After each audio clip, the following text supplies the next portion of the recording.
요한계시록 1장 3절 한 절 말씀을 다 같이 한 목소리로 합독하도록 하겠습니다. 시작. 이 예언의 말씀을 읽는 자와 듣는 자와 그 가운데 기록한 것을 지키는 자는 복이 있나니 때가 가까우니라. 아멘. 이 예언의 말씀을 읽는 자와 듣는 자와 그 가운데 기록한 것을 지키는 자는 복이 있나니 때가 가까우니라. 오늘 요한계시록 1장 3절을 우리가 같이 한번 생각해 보고자 합니다. 첫 번째 이 부분에서 말씀하시는 것은 우리 번역 성경에는 이 예언의 말씀을 읽는 자와 듣는 자와 그 가운데 기록한 것을 지키는 자는 복이 있나니 이렇게 되어 있는데, 원문에 보면 가장 먼저 나오는 것이 복이 있도다 이렇게 선언을 하면서 출발을 합니다. 그러니까 해석을 해보면, 직역을 한번 해보면 복 있다. 누가 복이 있는가? 그 예언의 말씀을 읽는 자와 듣고 그 안에 기록한 것들을 지키는 자들, 이렇게 됩니다. 왜냐하면 때가 가깝기 때문이다. 이렇게 해석이 되어집니다. 몇 가지 중요한 부분들을 우리가 생각할 수 있는데, 복이 있다 이렇게 얘기합니다. 여러분, 복의 개념은 우리가 이 땅을 살아가면서 복 그러면 새해 복 많이 받으세요, 복, 부자 되세요, 복, 이렇게 이야기들을 합니다. 우리가 지금까지 이 땅을 살아가면서 복이라고 얘기할 수 있는 건강하고 돈 많이 벌고 또 모든 하는 일이 잘 되고 융성해지고 이러면 다 복된 일들이죠. 그 개념도 틀린 개념은 아닙니다. 이것은 또 그것도 다 포함되어지는 복의 개념인데, 성경에서 얘기하는 복은 조금 범위가 더 다릅니다. 특별한 부분이 있는데, 우리가 이 땅에 살아가면서 복 얘기할 때는 영혼의 복은 잘 얘기 안 합니다. 우리가 사람들이 보통 생각하는 복은 물질의 복, 형통의 복, 만남의 복, 이렇게 구체적인 것들의 복을 많이 이렇게 규정을 짓는데, 성경에서 말씀하시는 것은 다릅니다. 이것이 굉장히 중요한 의미이기 때문에 복이 있다 이렇게 선언을 하는데, 성경 곳곳에서 복이 있다라고 이렇게 얘기할 때, 이제 시편 1편에 시작할 때 복 있는 사람은 이렇게 시작하죠. 복 있는 사람과 그렇지 않은 사람을 대비하여 설명하는데, 그때 복의 개념도 많이 다릅니다. 그리고 신학에 와서 복되다 이렇게 이 원어로 복되다라고 선언하면서 시작하는 문구가 가장 명확하게 보이는 곳이 산상수훈의 팔복입니다. 우리가 얘기하는 팔복에서 복되다, 어떤 자는 복이 있나니 어떤 자는 복이 있나니, 애통하는 복이 있나니, 심령이 가난한 자는 복이 있나니, 애통하는 자는 복이 있나니, 온유한 자는 복이 있나니, 이렇게 쭉 나가죠. 그래서 8가지 복을 얘기합니다. 그때도 그 원문에 보면 복되다 하고 어떤 사람이 이렇게 설명하는 형태로 가집니다. 그래서 구약이든 신약이든 성경에서 얘기하는 이러한 복된 형태들은 이렇게 발견이 되어지는데, 오늘 그 요한계시록에는 이제 7가지의 복이 나옵니다. 특별하죠. 그 사도 요한이 이 복을 7가지로 이렇게 얘기하는데, 복에 대한 개념을 먼저 우리가 명확하게 해야 될 부분이 있습니다. 이것은 뭐냐면, 복하는 것은 처음에 어디서 출발하는가? 이 복은 누구로부터 출발하는가? 하나님으로부터 출발합니다. 아멘. 창세기 1장 28절에 하나님이 세상을 다 만드시고 이제 사람을 만드십니다. 남자와 여자를 창조하시고 어떻게 하십니까? 사람을 창조하시고 처음 하신 일이 이것입니다. 하나님이 그들에게 복을 주시며 하나님이 그들에게 이르시되 생육하고 번성하여 땅에 충만하라, 땅을 정복하라, 바다의 물고기와 하늘의 새와 땅에 움직이는 모든 생물을 다스리라, 이렇게 말씀하십니다. 그러니까 하나님이 사람을 창조하시고 가장 먼저 하신 일이 복을 주십니다. 하나님이 그들에게 복을 주시며 그랬습니다. 여러분, 이것은 무엇을 의미할까요? 사람이 창조되었을 때 하나님이 주신 그 은혜로 그 만물을 다스리며 생육하고 번성하고 땅에 충만하고 땅을 정복하고 바다의 물고기 하늘의 새 땅에 움직이는 모든 생물을 다스리는 이 권한을 다 주셨던 것이죠. 그런데 이것을 잘 지켰으면 좋겠는데 인간이 범죄함으로 다 잃어버립니다. 그래서 다스리고 정복하고 해야 될 그 만물 밑에 들어가서 오히려 피조물의 탄식을 받으면서 고통받는 상태로 이루어지게 됩니다. 그것이 인간이 범한 아담이 범한 죄 때문에 일어난 일입니다. 여러분, 그러면 이 복을 처음 선언하신 하나님이, 인간을 향하여서 복을 선언하신 하나님이 그냥 놔두시는가? 안 그렇습니다. 다시 내가 만든 이 사람을 복된 존재로 다시 회복시키기 위한 일을 하시는데, 그것을 이름하여서 역사 속에서 하나님이 행하시는 구속 역사라고 이야기하는 겁니다. 그러니까 이것은 뭐냐면 구원을 받게 하신다, 이 말을 다시 표현하면, 사람이 구원을 받는다는 걸 다시 표현하면 하나님이 처음 창조하신 원래의 모습으로 재창조되어지는 것을 의미합니다. 그러니까 하나님은 만물을 재창조해 가시는 과정 중에 있는 것이죠. 그 중에 그 일을 하시기 위해서, 그래서 보세요, 중간에 누구를 부르십니까? 믿음의 조상 아브라함을 딱 불러서 뭘 하십니까? 복을 주시는 거죠. 너는 복의 근원이 됐지라. 너는 복이 됐지라. 그래서 복을 주십니다. 이것은 뭐예요? 이제 아담이 에덴에서 상실하였던 그 기능을 회복하고 그 다음에 다시 계승하기 위해서 믿음으로 사람을 부르신 것이다. 아브라함을 복의 근원으로 삼으셨습니다. 그리고 역사가 쭉 흘러왔습니다. 그리고 이제 하나님께서 완전히 종말의 때에 하나님이 원하시는 그 복된 일들로 다시 재창조하시는 일을 지금 보여주는 것이 요한계시록에 복되다 이렇게 나옵니다. 어떤 사람이 복되는가? 그래서 7가지로 복을 하는데, 그러면 이 복의 내용을 우리가 이렇게 지금 창조 때부터 지금까지 쭉 이어져 오는 것으로 생각하면 분명히 어디로 가고 있을 것 같습니까? 모든 만물의 회복을 위해서 가고 있다는 것이죠. 그러면 요한계시록에 7가지 복이 나오는데, 이것들은 전부 다 뭐에 관계된 것이냐면 교회 공동체, 신자에 대한 것들입니다. 신자가 받을 복에 대한 것들인데, 한마디로 전체를 갖다가 요약해서 한마디로 한다 그러면 재창조의 완성이 되는 것을 말하는 것이죠. 그러니까 하나님은 창세 때에 창세기 1장 28절에서 사람들에게 그들에게 복을 주시며 시작하셨는데, 중간에 죄로 인하여서 다 상실하고 어그러지고 잃어버렸던 그 원천적인 다 복들을 다시 회복시키시기 위하신 것이다. 여러분, 그 회복하시는 그 7가지 복에 누가 들어가냐면 바로 내가 지금 거기 들어간다는 사실. 이게 중요한 겁니다. 지금 7가지 복은 이제 복되다, 그래서 이 예언의 말씀을 읽는 자와 듣는 자들과 지키는 자들이 복이 있다 이렇게 하면서 말씀하시는데, 여기에 해당되는 사람이 지금 누구냐면 우리 예수 그리스도로 구원받은 성도들이 지금 여기에 해당된다는 것을 말씀해 주시는 거예요. 그래서 그 7가지 복은 나중에 기회가 되면 제가 요약을 해서 알려드리도록 할 텐데, 첫 번째는 여기 나온 예언의 말씀을 듣고 순종하는 자들이 해당하는 복. 그 다음에 14장에 가면 죽기까지 신실한 자들, 신실하게 믿음을 지키는 자들을 말하는 겁니다. 그리고 주님 오심을 잘 예배하는 자들, 어린 양의 혼인잔치에 청함을 받은 자들이 복이 있다. 19장에. 그리고 첫째 부활에 참여한 자들이 복이 있다. 20장에 말씀하십니다. 예언의 말씀을 지키는 자들이 복이 있다. 22장 7절에. 그리고 생명나무에 나아가며 새 예루살렘에 들어간 자들이 복이 있다. 마지막에 이렇게 말씀하십니다. 그 7가지 복이 전부 누구에게 해당되는 거냐면 우리 성도들, 교회 공동체가 해당되는 것입니다.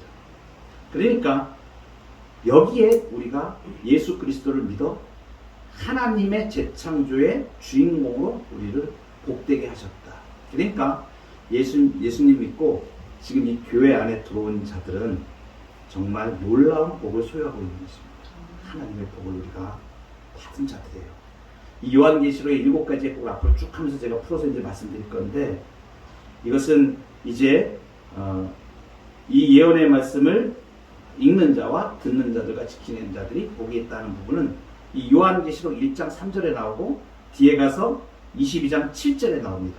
그러면 요한계시록 처음과 끝이 지금 이 예언의 말씀을 통하여서 복을 주시는 일로 감싸고 있는 거예요. 그 안에 무엇이 일어날까요?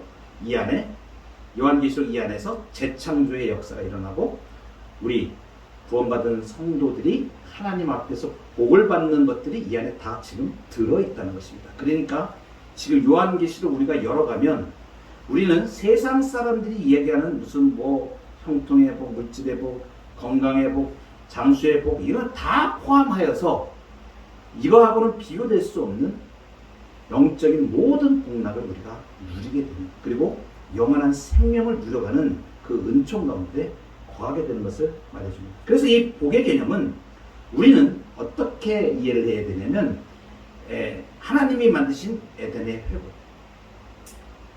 창조 때 하나님이 복신 그 복을 이제 완벽하게 아담이 잃었던 것을 우리 성도들이 이제 완벽하게 다 회복하는, 그것을 지금 우리에게 말해줍니다.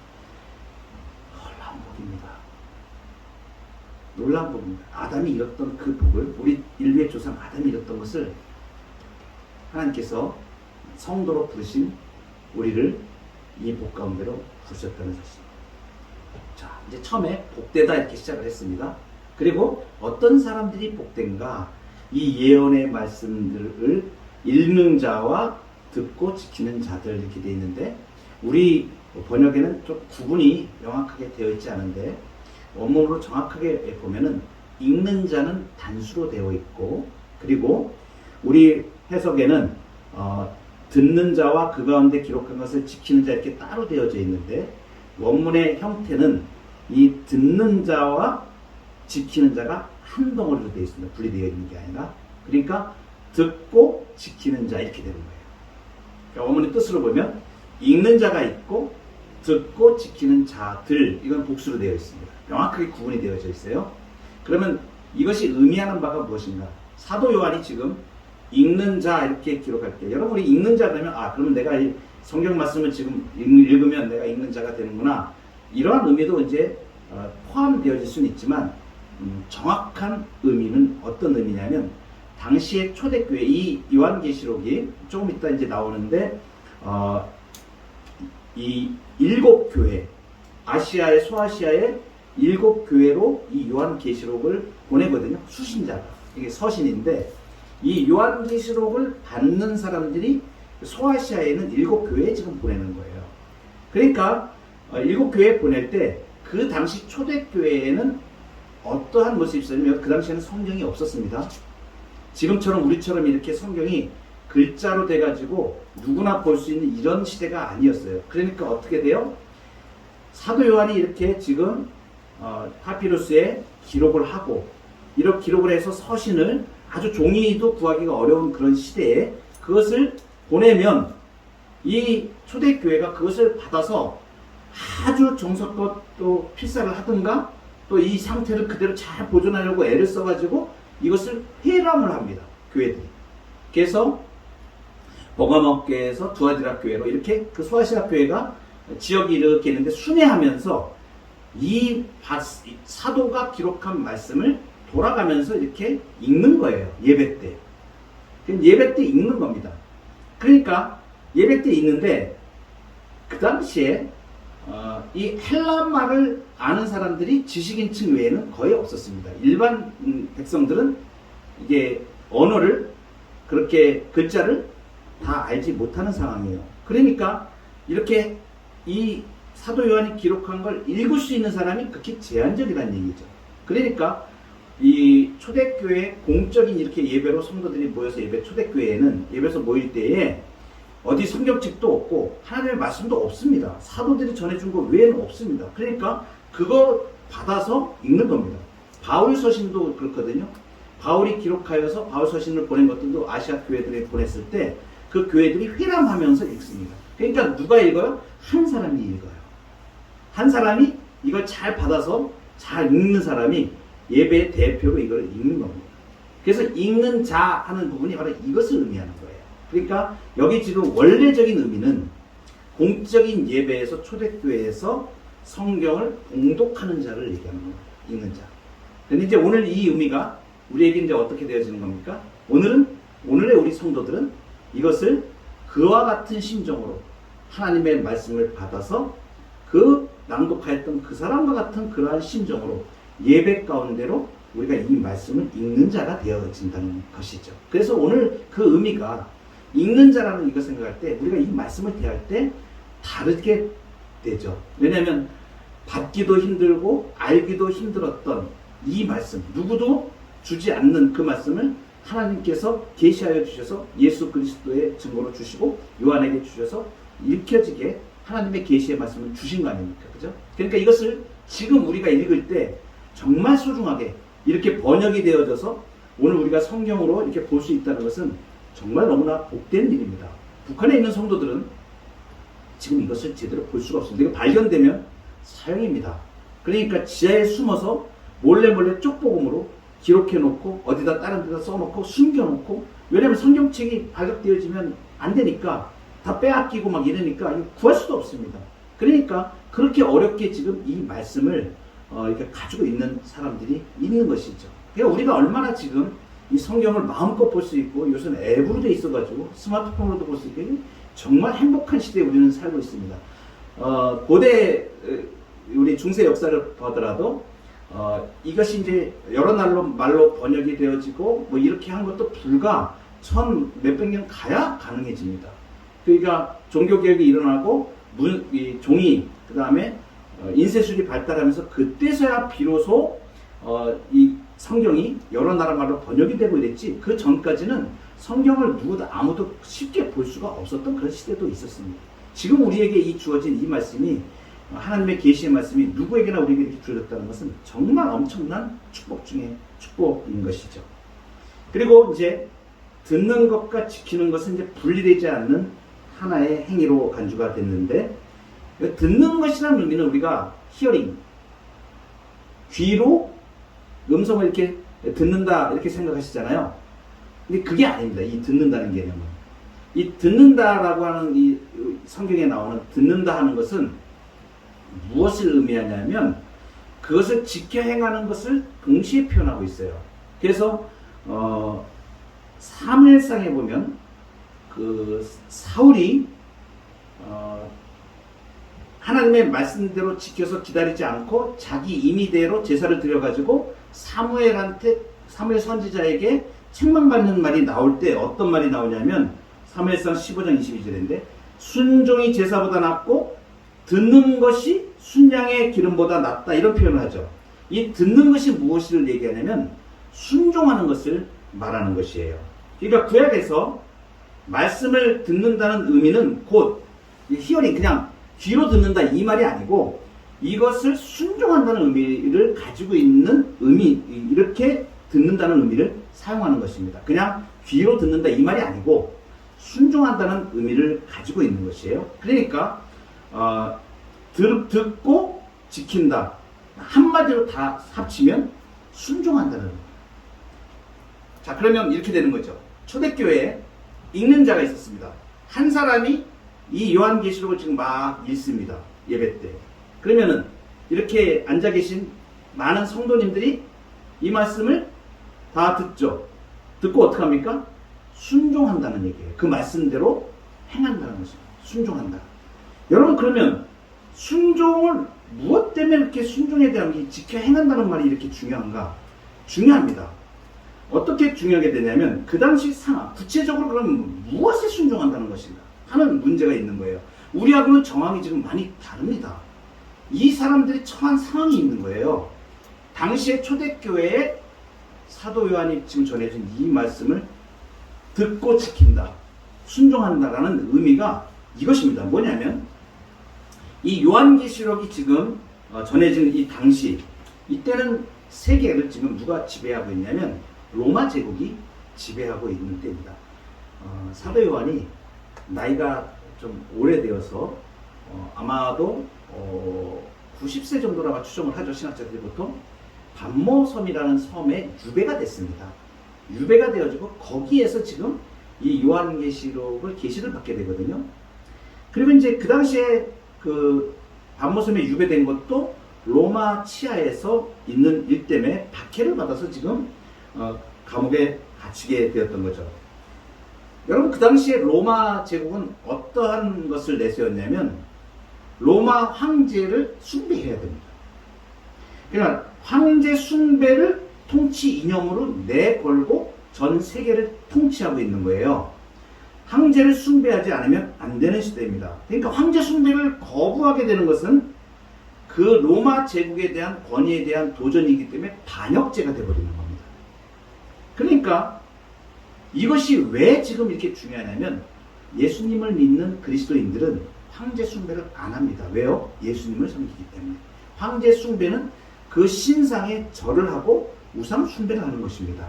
그러니까 지금 이 정황에 요한계시록을 받는 이 초대교회에 이것은 지금 어떠한 그 상황에 놓이게 되냐면 선택의 기로에 놓이게 되는 겁니다. 황제를 숭배할 것인가 아니면 하나님을 예배하는 삶을 선택할 것인가, 둘 중에 하나를 선택해야 되는 입장에 놓이게 됩니다. 황제를 숭배하면 죽을 이유도 없고 평안하고 그냥 안녕하게 복을 누리며 살 수 있습니다. 이 땅에서. 그런데 하나님을 예배하는, 하나님을 섬기는 쪽을 택하면 이제 완전히 고난을 받고 박해를 받는, 그리고 생명을 잃을 수도 있는 그러한 입장에 놓여져 있는 것입니다. 그러니까 지금 요한계시록에서 지금 얘기하고 있는 순종한다, 듣고 지켜야 된다는 의미는 그냥 내가 지켜도 되고 안 지켜도 되고 하는 이런 의미가 아니라 이것을 지키려면 목숨을 내놔야 될 상황이 벌어질 수도 있는 상황인 것을 지금 얘기하는 거예요. 그래서 이 누가 세계를 그러면 지배하는 통치자인가? 황제이냐? 아니면 예수 그리스도신가? 이걸 결정해야 되는 중대한 그러한 고비 속에 처해져 있는 것이죠. 그러니까 요한계시록이 지금 전하고자 하는 핵심 메시지가 뭡니까? 이 예언의 말씀을 읽는 자와 듣고 지키는 자들이 복이 있다. 이 말씀은 로마 제국의 황제 숭배를 거부하고 오직 하나님만을 예배하라는 그 말씀을 지금 요한계시록이 던지고 있는 것이에요. 여러분, 요한계시록을 받았을 당시에 이 당시의 성도들이 이 계시록을 받으면서 이 말씀에 순종할 수 있을까요? 없을까요? 어떻게 생각이 되세요? 그냥 아무 밑도 끝도 없이 황제 숭배를 거부하고 예수님을 섬겨라, 그리스도를 섬겨라. 하나님께서 그렇게 말씀하지 않습니다. 하나님께서 그것을 이겨낼 수 있는 방법과 왜 그렇게 해야 되는지 그 이유와 그러한 모든, 그래서 먼저 복이라는 것을 말씀하신 거예요. 황제 숭배를 하지 않고 하나님만을 섬기는 쪽을 택하여 나가는 자들이 복이 있다. 그런데 이 사람들이 모든 위험을 피해갈 것이다 이렇게 얘기하지 않고 잘못하면 죽을 수도 있어 이 얘기를 그냥 하고 있습니다. 요한계시록. 그런 박해가 있다는 것을 얘기를 해줘요. 그 가운데서 믿는 자가 어떻게 해야 되는가 하는 것을 얘기를 해주는 거예요. 그러니까 너무나 놀라운 이 일들이 이제 요한계시록 펼쳐가면서 나오는 것이죠. 그 정황인 것을 우리가 알게 되어집니다. 사실 우리는 지금 이 시대를 살면서 요한계시록의 때처럼 내가 어떤 선택을 해야 되는데, 교회를 나와야 되고 믿음 생활을 해야 되는데 목숨을 내걸 만큼 그렇게 심각하지는 않습니다. 정치적인 압박을 그렇게 받는 상태도 아니고요. 그런데 이 요한계시록이 지금 그러면 우리에게 던져주는 의미가 무엇입니까? 그 당시에 처해 있던 그리스도인들과 우리의 모습은 지금 다를 수 있지만 한편으로는 같을 수 있습니다. 무엇입니까? 이 시대의 사람들이 주장하는 물질 문명과 그들이 세상적인 사고방식으로 살아가는 그 방식, 세상의 모든 문화들, 이런 것을 거부하고 하나님을 섬기는 쪽을 우리가 선택해야 된다는 것을 말씀해 주죠. 여러분, 그러니까 세상을 거부하고 주님을 따라서 믿음을 지켜가는 일이 결코 쉬운 일만은 아님을 분명하게 얘기합니다. 왜냐하면 넘어서야 될 것도 있고요. 그런 분들도 있습니다.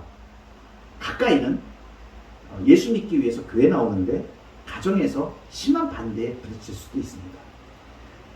전에 어떤 그 집사님 간증을 제가 들었는데, 예배 드리러 이렇게 왔는데 남편이 술을 먹고 찾아왔어요.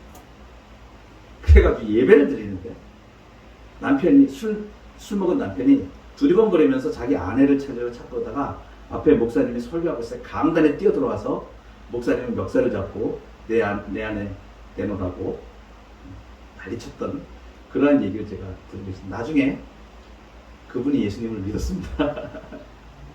그런 일들이 있어요. 근데 이렇게 예수님을 우리가 믿고 무엇인가를 하는데 결코 만만치 않습니다. 그리고 시련도 있고 박해도 있어요. 눈물도 많이 흘릴 때도 있습니다. 안 믿는 집안에서 모든 사람들이 다 제사하고 제사 지내고 막 이러는데 나 그거 안 하겠다고, 나는 하나님 믿고 나 그거 못해, 이렇게 하는 게 쉬운 일만은 아닙니다. 어떨 때 타협하고 싶은 마음도 생기고, 막 어떨 때는 정말 그 싸움이 너무 힘들어서 모든 가족들이 다 너는 뭐 별나게 예수 믿냐 막 이러는 사람들도 있고, 이런 사람도 있어요. 얼마나 힘든지 모릅니다.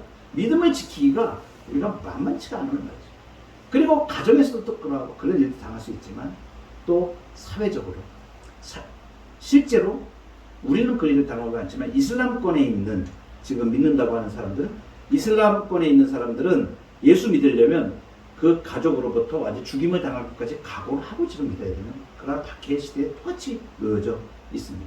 바로 이렇게 우리에게 다가오는 무시무시한 압력과 정말 이 요한계시록 이 시대의 사람들이 하나님의 백성들에게 황제를 섬길 것이냐 예수 그리스도를 섬길 것이냐 하는 이 문제는 너무나 중요한 의미였다는 것을 우리에게 말해줍니다.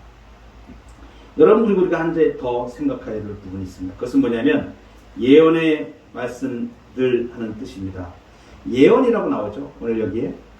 우리가 이제 예언에 대해서 분명하게 알아야 됩니다. 이 예언의 말씀을 그랬습니다. 읽는 자와 듣는 자와 그 가운데 기록한 것을 지키는 자가 복이 있다. 이 예언은 뭐하고 관계되냐면 선지자하고 관련이 되어집니다. 여러분, 선지자 그러면 이제 예언자라는 뜻으로 이제 동일어로 이게 사용되어지는데, 이제 히브리어로 명칭으로는 나비라고 그러고 헬라어로는 프로페테스 이렇게 이제 표시하는 것들이 있는데, 이것은 뜻은 뭐냐면 전달자라는 뜻이에요. 그러니까 왕의 명령을 받은 사람이 이렇게 왕의 명령을 전달하는 것처럼 하나님의 말씀을 받은 자가 하나님의 말씀을 전달하는 사람을 선지자라고 이야기를 합니다. 그런데 여러분, 그러면 그 선지자가 전달하는 말, 이것을 보통 사람들이 이제 예언이라고 이렇게 얘기를 하는데, 우리가 생각하는 예언의 개념을 조금 수정할 필요가 있습니다. 보통 우리가 사람들이 생각할 때 예언 그러면 뭐와 관련지어서 얘기하냐면 미래에 되어질 것을 얘기하는 것, 이것을 갖다가 주로 이렇게 얘기합니다. 그런데 예언이 가지고 있는 의미 자체가 그 의미가 아닙니다.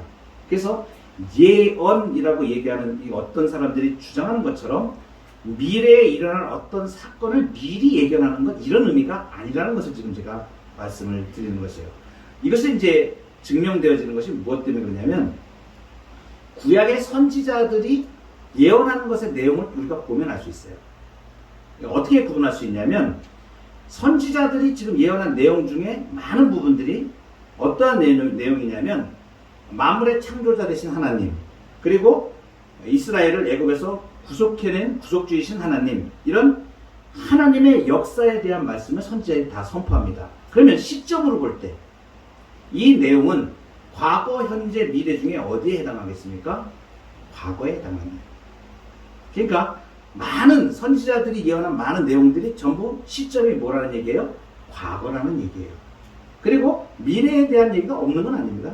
그리고 또 과거 시점의 내용뿐만 아니라 그 다음에 이 창조주이고 구속주이신 하나님을 배역하는 당시에 이스라엘 백성들의 죄를 선지자들이 막 지적을 합니다.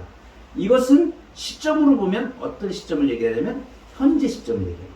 현재 지금 죄를 범하고 있는 것. 너희들 지금 이 죄 범하고 있잖아. 이렇게 얘기하는 것이죠. 선지자들. 그래서 막 죄를 지적을 하죠. 에스겔, 예레미야, 이사야 다 그렇죠. 소선지자 다 그렇죠. 이 죄악들에 대한 막 얘기하죠. 현재 시점에 대해서 얘기하는 거예요.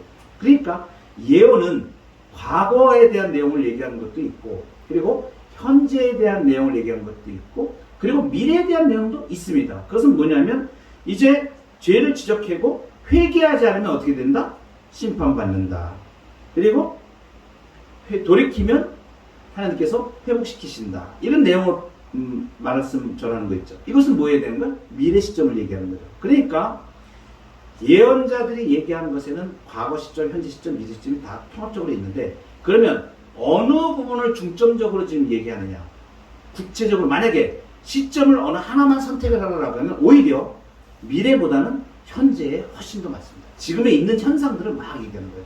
그래서 여러분, 이 선지자의 선지적인 이 예언적인 역할을 오늘날 이어받은 이 교회 제도 중에 있는 것이 무엇이냐면 설교자입니다. 이 앞에서 하나님의 말씀을 전달하는 자들이 지금 이렇게 하나님의 말씀을, 과거에 있었던 하나님의 말씀을 현재의 성도들에게 이렇게 강단해서 선포를 하죠. 이것이 선지 사역을 그대로 계승하는 것입니다. 그래서 오늘날의 설교자들이 하나님의 말씀을 예언하고 있는데, 이 예언 중에 많은 부분이 어느 부분에 해당하겠습니까? 오늘날 현재를 살아가고 있는 성도들의 정황에 대해서 말씀을 전한다는 얘기죠. 그러니까 예언이라는 개념을 우리가 명확하게 할 필요가 있다고 이제 말하는 것입니다. 그러면 이렇게 현재의 선지자들이 관심이 있었는데, 그럼 요한계시록 예언이죠, 그죠? 요한계시록 예언입니다. 그러면 요한계시록의 대부분의 내용은 지금 시점으로 얘기하면 어디에 해당할까요? 대부분의 내용은 현재에. 지금 현재 주의 백성들이, 성도들이 당하는 고난의 현장, 거기에 대해서 이야기를 한 것이죠. 그러니까 미래에 되어질 일들, 그러니까 많이 오해하는 사람들이 요한계시록 종말이다, 종말론이다 그러니까 앞으로 되어질 일들에 대하여 막 이렇게 미래 사건을 계시해 놓은 것처럼 이렇게 생각하는 것은 조금 잘못 생각한 부분이라는 것이죠. 이것은 뭐냐면 요한계시록의 이 내용들이 지금 수신자인 7교회 성도들이 그들이 현재 처한 상황에서 어떻게 하나님을 예배하는 삶을 살아야 될 것인가. 지금 그 정황은 로마의 지배하에서 지금 황제를 섬길 것이냐 하나님을 섬길 것이냐는 그 정황, 그리고 현재의 정황, 박해의 상황, 이러한 상태에서 어떻게 하나님을 예배할 것인가를 지금 말씀해주고 있다는 얘기죠. 그래서 요한계시록은 특별히 현재 시점에 많은 포인트를 두고 말씀하시는 그런 목적을 가지고 계시된 책이라는 것을 우리가 알 수가 있습니다. 마지막입니다. 왜냐하면 복이 있다. 왜냐하면 때가 가깝기 때문이다. 이렇게 얘기합니다. 많은 그 해석을 하는 사람들이 때가 가깝다 이러니까 이 때가 가깝다는 것을 재림의 때로 해석을 하는 사람들이 더러 있는데, 이 부분은 조금 다시 한번 생각할 필요가 있는 해석입니다. 성경적으로 우리가 좀 가까이 이 원문의 뜻으로 우리가 접근을 해 들어가면 때가 가깝다, 이것을 가장 명확하게 표현한 성경은 어떤 부분이냐면 마가복음 1장 15절에 이렇게 말씀을 하시죠. 때가 찼고 하나님의 나라가 가까웠으니 회개하고 복음을 믿으라, 이렇게 얘기합니다. 거의 똑같이 때가 찼고 하나님 나라가 가까웠다 하는 이 표현이 똑같이 지금 때가 가깝다라는 표현하고 똑같습니다. 그 용어 들어가는 원문하고 다 똑같고, 그리고 이제 이 때가 찼고 하나님 나라가 가까이 왔다, 이 임은 지정한 시간이 왔다라는 의미인데, 미래에 되어질 것을 말하는 것이 아니고 이미 현재에 성취된, 시작된 종말을 의미하는 말씀이 됩니다. 그래서 이제 결론적으로 말씀드리면 이것이죠. 하나님 나라의 종말적 도래가 이미 성취되었다. 이것을 의미하는 것입니다. 이것은 현재의 개념을 포함하는 것입니다. 여러분, 하나님 나라가 앞으로 올 것입니까? 이미 왔습니까? 이 문제에 한번 답을 한번 해보세요. 하나님 나라가 이미 왔습니까? 앞으로 올 것입니까? 네, 이미 왔습니다. 언제요? 예수 그리스도의 십자가 사건으로 이미 왔습니다. 이것을 우리가 그래서 종말이라는 것을 얘기할 때, 종말을 시간적 개념으로 얘기할 때 예수 그리스도로 인하여 이미 우리에게 온 하나님 나라를 얘기합니다. 그런데 이 하나님 나라가 완성이 되었어요? 안 되었어요? 아직 안 됐어요. 그래서 딱 두 가지 용어를 우리가 기억하면 됩니다. 이미와 아직 사이에 있는 것입니다. 그래서 종말이라고 우리가 얘기하는 것은 이미 온 하나님 나라이고, 그리고 아직 다 완성되지 않은 하나님 나라. 그러니까 하나님 나라는 이미 왔는데 완성을 향하여 지금 가고 있는 것입니다. 여기가 지금 우리의 현재 시점인 것입니다. 그러니까 이것은 뭐냐면 하나님 나라의 종말이 이미 도래했다는 것을 지금 얘기하고 있는 거예요. 그래서 때가 가까움이라 이 표현 안에는, 왜냐하면, 자 이제 종합적으로 말씀드리면 1장 3절에서 오늘 요한계시록 1장 3절에서 말씀하시는 것이 복되다, 이 예언의 말씀을 읽는 자와 이 말씀을 듣고 지키는 자들과, 그 가운데 기록한 것을 듣고 지키는 자들과, 그리고 왜냐하면 그 사람들이 복된데, 왜냐하면 하나님 나라가 이미 도래했고 완성될 것이기 때문에, 이렇게 표현하면 정확한 의미가 되어지는 것이죠. 그러면 이 예언의 말씀들 하는 그 내용은 이미 앞에 1절, 2절에서 설명했습니다.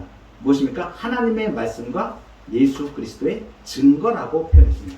예수님이 이미 다 증거하신 그 내용들을 그 예언의 말씀들의 내용으로 보는 것입니다. 그래서 우리는 이제 요한계시록은 지금 이미 실현된, 이미 도래된 하나님의 나라, 이 종말을 위해 기초하고 전개되어지고 있습니다.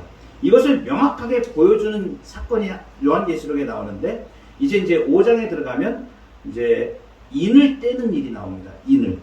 책에 인을 떼는데, 누가 이 책에 인을 뗄 것인가 이렇게 얘기할 때, 어린 양 예수님의 십자가, 이 어린 양이 그 인을 떼시는 걸로 나옵니다. 이것은 뭐냐면 예수님의 십자가로 그 인이 떼어지는 것, 인봉한 것, 도장으로 찍어놓은 것, 공해놓은 것, 이게 떼어지는 것은 뭐냐면 하나님 나라의 종말적 도래를 의미하거든요.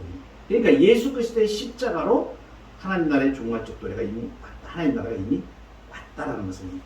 여러분, 우리가 종말을 지금 살고 있기 때문에 이 예언의 말씀을 읽는 자와 그리고 듣고 지키는 자들이 무엇을 받는다? 복을 받는데, 그 복은 어떤 복이라고 얘기했어요? 하나님께서 애초에 사람에게 약속하셨던 에덴의 완전한 회복, 그 복 가운데 우리를 인도해 가십니다. 자, 이미 종말이 시작되었는데 이제 종말이 완성될 것입니다. 이 안에서 하나님의 계시의 말씀을 듣고 지킬 수 있어서 그 에덴의 복을 회복할 수 있는 성도들이 그래서 복되다라고 말씀하고 있는 것입니다. 그러니까 이 종말을 사는 이 시대에 이 위로받을 곳이 없고 멸망뿐이 없고 흑암 가운데 있을 수밖에 없는 인생이 예수 그리스도의 피로 이제 이 하나님의 제창대의 복을 다 누릴 수 있는 이러한 존재로 살아간다는 것, 이것이 얼마나 복된 일인가 하는 것을 지금 요한계시록에서 말씀해 주고 있습니다. 이제 이 복과 은혜가 우리 심령들에게 넘치고, 아멘. 우리 성도님들이 이 복과 은혜를 정말 충분히 누리면서, 아멘. 예수님 안에 있는 평강과 은혜의 복, 하나님이 우리에게 주시는 이 말세, 이 종말의 시대에 하나님께서 우리의 구원을 이루어 가시는 이 과정을 통하여서 그 은혜 가운데 거하여가는 저와 여러분 되기를 축복합니다.